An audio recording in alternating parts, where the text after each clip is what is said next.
It's sort of remarkable to hear 4.9% growth in a period such as this being seen as a disappointing outcome. It is, in my view, a stunning achievement given that the rest of the world is in a dire period of recession.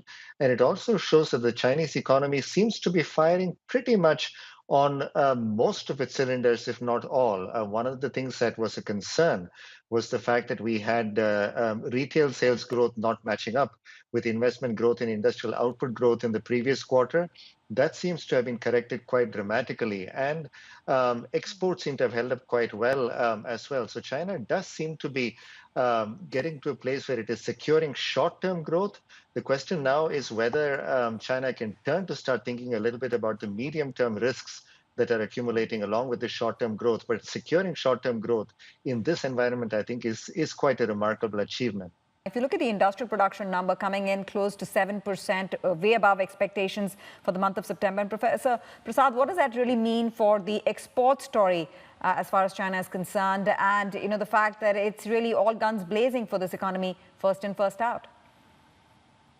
The key issue right now is whether China, as in the aftermath of the global financial crisis, can generate enough domestic demand to be able to pull the world economy along with it. China is going to be the only major economy that registers positive growth this year, unless something dramatic changes. Um, but the reality is that China's domestic demand still remains somewhat unbalanced. And as Mr. Cochrane said, there are some fragilities to worry about. This recovery has been borne on the back of about 13% growth in total social financing, and that is credit being intermediated by a financial system that is not working terribly well.